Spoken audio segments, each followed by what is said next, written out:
Hello everyone and welcome to Sambhav Law. In today's session, we have Abhishek with us, who has secured very good marks in the IIT Kharagpur LLM 2024 exam, and he is here to share with us his strategy, how he prepared for the exam, and how he secured such a good marks in the exam itself. So, firstly, Abhishek, I would like you to welcome to the channel, and please also introduce yourself to the audience as well, please.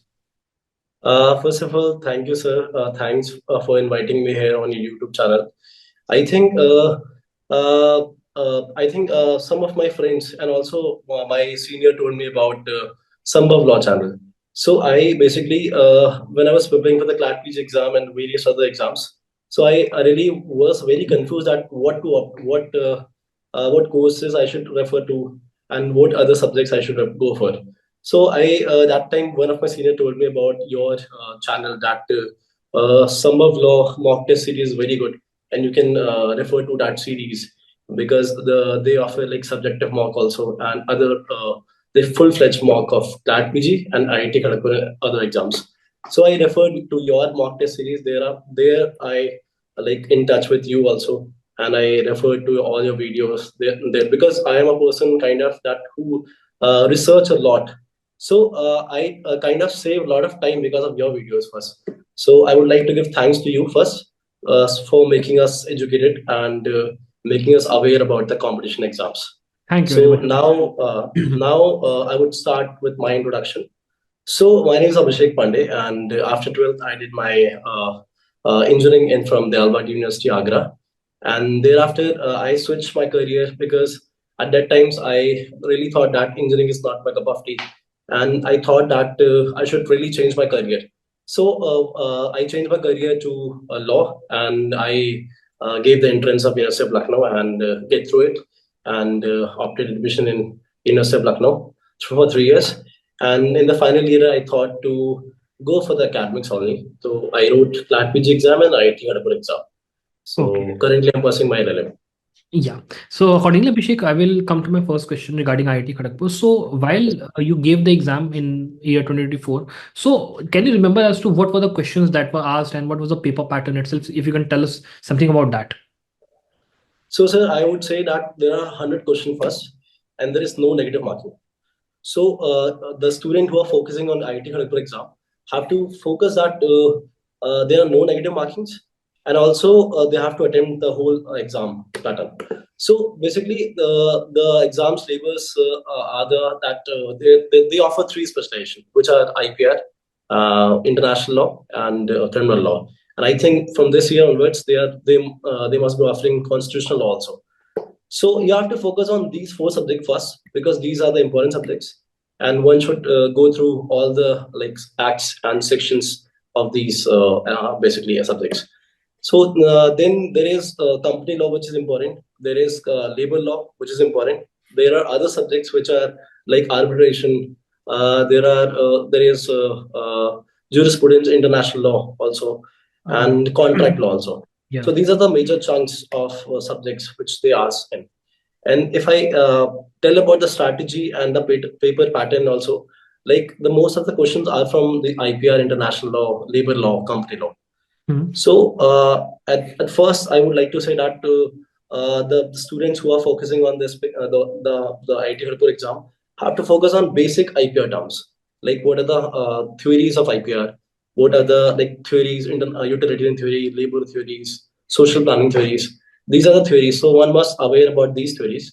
They could ask about the international instruments also, like what are WIPO or TRIPS and the other terms. Mhm. And if I talk about the Patent Act, the act in which they ask, like in the Patent Act, they ask for the ground of patentability. They ask us from the Section 3, which is what are not patentable. So these are the basic terms. Like if I remember, they were asked in the Copyright Act, like what is economical and moral right, the difference in it. So ये कुछ important है. Like I can tell more about this if you want. नहीं That हाँ would be the problem. Basically if you can focus कि जो subjects exam में आए थे so if you can just Okay, go okay. जो subject basic Hmm. So subjects are they focus on IPR, they focus on international law, company law, labor law, and then they ask one two questions in environmental law. which is moreover based on the case laws. Case laws only. They ask case laws, environmental law, Hmm. and they ask about the contract also, criminal law, which is focused on moreover in IPC only, BNS, which is so these are the subjects which they focus on. I see. अच्छा, इसमें basically they would also focus upon CPC, torts वगैरह भी रहा होगा, if I'm not wrong. The torts वगैरह में the basic terms, negligence, defamation, and other basic terms they ask for, trespass and अच्छा. ऐसा कुछ ज़्यादा focus उसमें नहीं किया. और CPC वगैरह? CPC, I think maybe they ask 1-2 questions.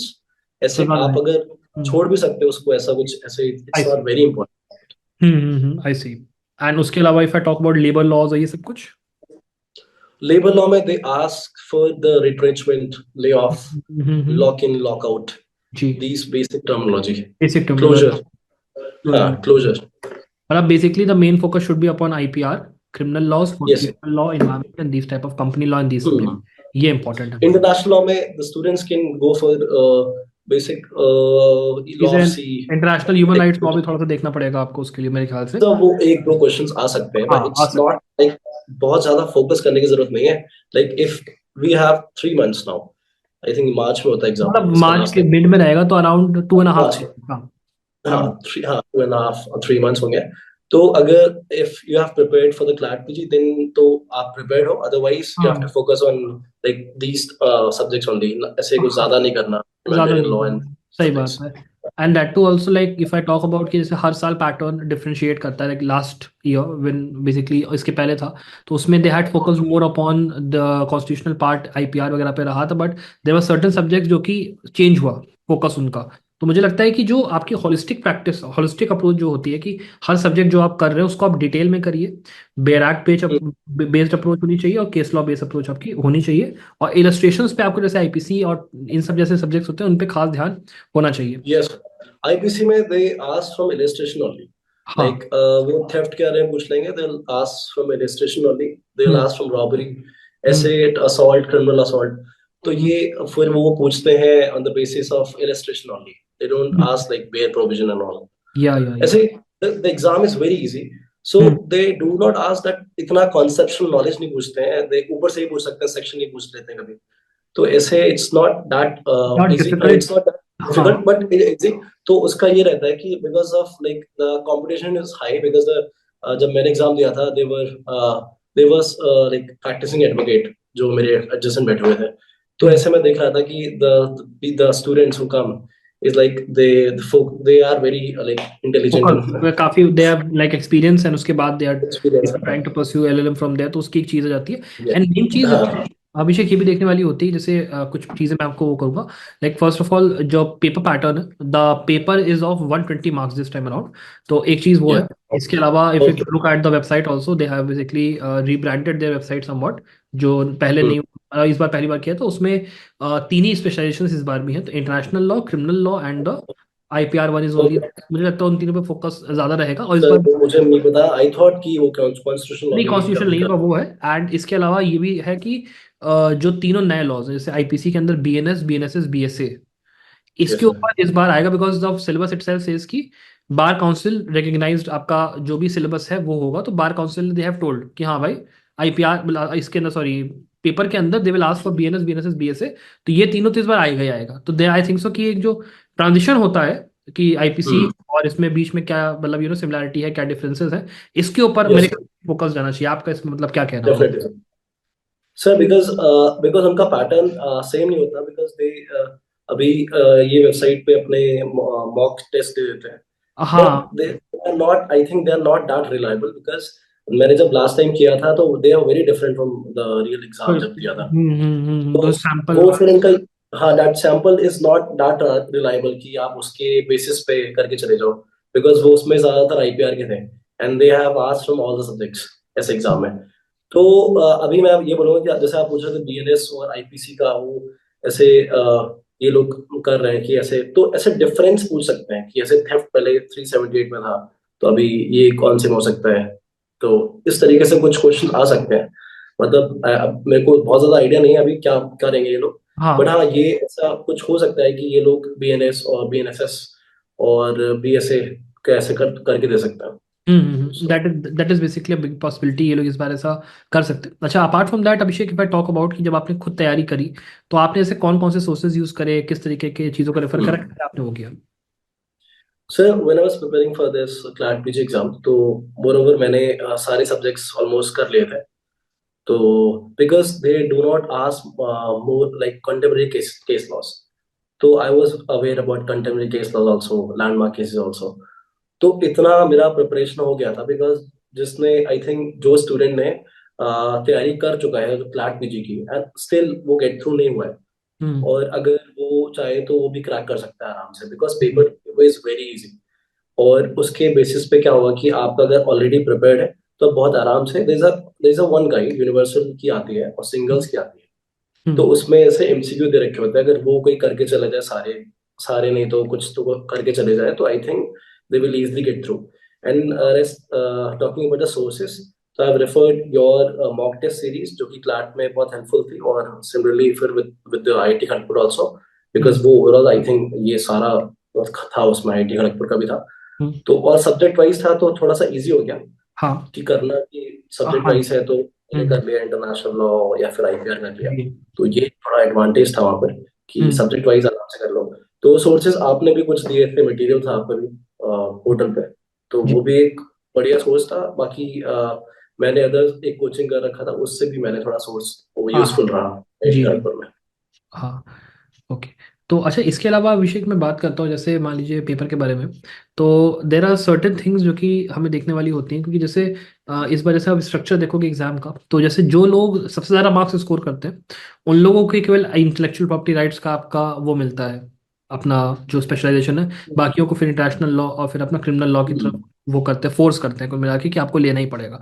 तो कहीं ना कहीं यस। इंटरनेशनल लॉ के लिए अगर आपको, सॉरी मैं माफी, आईपीआर के लिए अगर आपको जाना है, देन एक होती है प्रिपरेशन थोड़ी सी और एक लेवल ऊपर की आपको करके चलनी पड़ेगी। तो इस चीज को बेसिकली आप कैसे देखते हो basically? Yes sir, definitely, because अभी अभी क्या है कि एज एज आई सेड कि पेपर इजी आता है। तो जो बेसिकली जो क्या होता है कि अगर जो कैच वहां पर है, बिकॉज आई थिंक वो they don't reveal this thing marks आपके, तो आपको हाँ, पता नहीं लग पाता है कट ऑफ कितनी है। ऑफ जाएगा। अभी क्या है कि अगर आपको वो रेस में आगे जाना है तो आपको बाकी सब्जेक्ट्स भी लेके चलने पड़ेंगे, because IPR, international law, internal law, everybody prepares of. हाँ, तो बिकॉज बिल्कुल। उनको पता है कि ये दीज थ्री हाँ जी। स्पेशलाइजेशन दे ऑफर, तो वो तो पढ़ना ही है मेरे को। तो बाकी जो एज आता है, बिकॉज अभी हर किसी को आईपीआर ही चाहिए, because the IT Kharagpur is known for IT, this thing IPR subject, IPR specialization. Hmm. तो हर किसी को आईपीआर ही चाहिए होता है, and there is a race in this specialization कि आईपीआर चाहिए, तो प्रायोरिटी इज द आईपीआर। तो अभी ये है कि अगर आपको एज करना है, उसको एग्जाम को एज करना है, तो आपको सारे सब्जेक्ट्स पे फोकस करना पड़ेगा, बिकॉज वो मेजर चंक्स तो पूछते हैं ये 3-4 सब्जेक्ट से, बिल्कुल। But the rest of the subjects से भी पूछते हैं वो। तो अगर आप प्रिपेयर्ड हो विद द आर्बिट्रेशन एक्ट, जो कि लोग छोड़ देते हैं कि आर्बिट्रेशन क्या ही आएगा, तो आर्बिट्रेशन से भी क्वेश्चन आ जाते हैं। हम्म। फिर कंपनी लॉ भी बच्चे नहीं पढ़ते हैं बहुत ज्यादा, हम्म। कंपनी लॉ से भी आ जाते हैं कई बार। कई बार मतलब जैसे ये शेल्फ प्रोस्पेक्टस आ जाएगा, डायरेक्टर्स आ जाएगा, बोर्ड ऑफ डायरेक्टर्स के बारे में आ जाएगा, हम्म। और रेड हियरिंग प्रोस्पेक्टस आ जाएगा। तो हम्म। ये कुछ होते हैं कॉन्सेप्ट जो स्टूडेंट्स छोड़ देते हैं। तो अगर वो सारे सब्जेक्ट्स जो आपको लाइक एज कर पाए आईपीआर स्पेशलाइजेशन के लिए, अगर वो आपने कर लिया, आई थिंक ज्यादा नहीं घुसना उसमें, मतलब ज्यादा आपको इन डेप्थ नहीं पढ़ना है। अगर आप ऐसे देख लोगे, ऊपर ऊपर से देख लोगे, तब भी आई थिंक वो एज कर ले जाओगे, बिकॉज आराम से। आपने मोरोवर मोरोवर आपने अपना 5 इयर्स या 3 इयर्स में पढ़ रखे होते सारे सब्जेक्ट्स, पीसीआई वाले जो बार काउंसिल ऑफ इंडिया के जो सब्जेक्ट्स हैं सारे, वो आपने ऑल दो सारे पढ़ रखे होते हैं। तो कुछ ही सब्जेक्ट छूटते होंगे, तो वो हम्म। सारे सब्जेक्ट से आता है। कभी कभार इनकम टैक्स से, ऐसे मिसलेनियस से भी पूछ सकता है। तो वो जो जिन्होंने पढ़ रखा होता है अपने यूजी में, तो वो थोड़ा सा गाइड कर देता है उनको। जी। तो बेसिकली मुझे इसमें मतलब आपके, मैं इसमें एक छोटी सी बात ऐड भी करना चाहूँगा। जैसे ये होता है कि आप लोग जब कॉलेज में पढ़ाई कर रहे हो तो कॉलेज के अंदर पढ़ाई के टाइम पे कोविड के मान लो जो होते हैं स्टूडेंट्स, कई बार उसका उस चक्कर में कॉलेज में वो नहीं हुआ, तो वो सब्जेक्ट्स पे आप पहले फोकस करिए। उसके साथ में जो सब्जेक्ट्स पहले आप लिस्ट बनाइए कि भाई ये सब्जेक्ट्स मुझे आते हैं, ये सब्जेक्ट्स मुझे को उतना अच्छा नहीं आता, तो आप उसके हिसाब से ये देखिए कि भाई जो ज़्यादा आता है उसको आपको ज़्यादा टाइम देना है, जो कम आता है उस हिसाब से कम टाइम देना है, एंड उसके हिसाब से कहीं ना कहीं जाना है। और रिवीजन का मेन खेल होता है कि आप जितना रिटेन कर पाएंगे दिमाग में। और जो स्टूडेंट्स ने क्लैट पीजी पहले प्रिपेयर किया, आपने बहुत ही सही पॉइंट आउट करा कि उनके लिए पेपर कहीं ना कहीं आसान होने वाला है। लेकिन जो कि अभी नंबर ऑफ स्टूडेंट्स जो है हर साल बढ़ते जाएंगे, बिकॉज जैसे अभी क्लैट पीजी में if you talk about it, तो उस टाइम लास्ट ईयर ये करीब अराउंड 12-13 हज़ार लोगों ने दिया था, इस बार 19 हज़ार के आसपास नंबर गया है। तो मेरा ऑब्वियसली बात है कि आईटी खड़गपुर के लिए भी 2-2.5 हज़ार लोग इस बार देंगे पेपर, तो उसके हिसाब से कंपटीशन जो कि बढ़ता है। और हमें ये नहीं पता चलता कि कट ऑफ क्या है, आपका मेरिट लिस्ट में डायरेक्टली नाम आ जाता है, सीधे आपके पास मेल आएगा।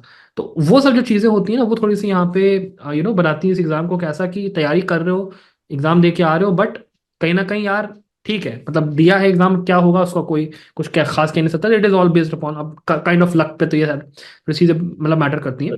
बाकी इसके अलावा अभिषेक, इफ आई आस्क अबाउट, जैसे मान लीजिए कई स्टूडेंट्स ऐसे हैं जो कि एग्जाम देते हैं बट सक्सीड नहीं कर पाते, आपने आईआईटी खड़गपुर का एग्जाम दिया, क्लैट पीजी भी दिया आपका ठीक ठाक, सब में अच्छा एकदम रिजल्ट रहा, सब कुछ रहा, तो उन लोगों को आप बेसिकली क्या मैसेज एक देना चाहोगे स्टूडेंट्स को जो कि basically थोड़े से दुखी हो जाता है?